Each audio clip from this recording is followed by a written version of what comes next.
ओम नमो भगवते वासुदेवाय। स्वागत है आपका हमारे इस चैनल में। आज हम बोम प्रदोष व्रत कथा के बारे में बात कर रहे हैं। इस कथा के पढ़ने व सुनने से भगवान शिव और हनुमान जी की कृपा प्राप्त होती है।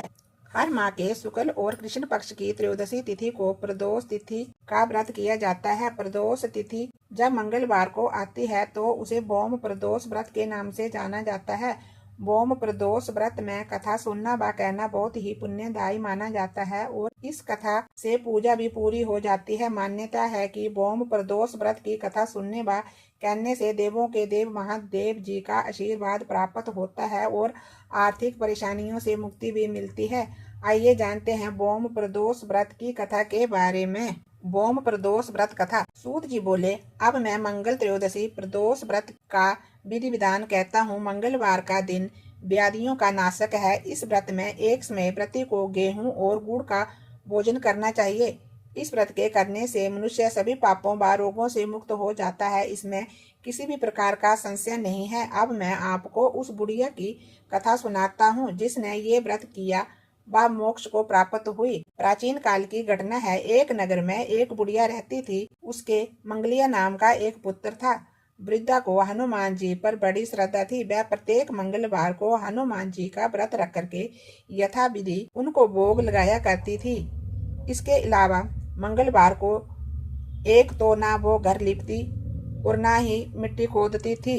इसी प्रकार से व्रत रखते हुए जब उसे काफी दिन बीत गए तो हनुमान जी ने सोचा कि चलो आज इस वृद्धा की परीक्षा ली जाए। वे साधु का वेश बना करके उसके द्वार पर जा पहुंचे और पुकारा, है कोई हनुमान का भक्त जो हमारी इच्छा पूरी करे। वृद्धा ने ये पुकार सुनी तो वह बाहर आई और कहा, महाराज जी आज्ञा दीजिए। साधु वेशधारी हनुमान जी बोले कि मैं बहुत भूखा हूँ, भोजन करूंगा, तू थोड़ी सी जमीन लीप दे। वृद्धा बड़ी दुविधा में पड़ गए। अंत में हाथ जोड़ करके प्रार्थना की कि हे महाराज जी, लीपने और मिट्टी खोदने के अतिरिक्त जो काम आप कहोगे मैं वो करने के लिए तैयार हूँ।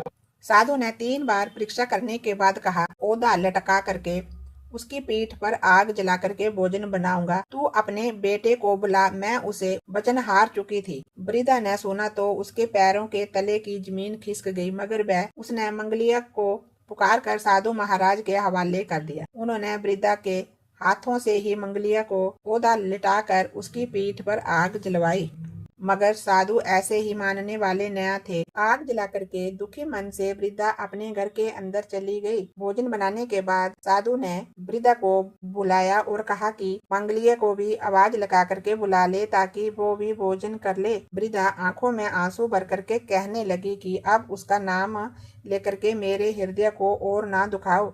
लेकिन वो वृद्धा को भोजन के लिए मंगलिया को पुकारना ही पड़ा। साधु महाराज ना माने। पुकारने की थोड़ी ही देर बाद मंगलिया बाहर से हंसता हुआ घर के अंदर आ गया। मंगलिया को जीता जागता देखकर वृद्धा को वह साधु महाराज के चरणों में सुखद आश्चर्य हुआ, गिर पड़ी। साधु महाराज ने उसे अपने असली रूप में दर्शन दिए।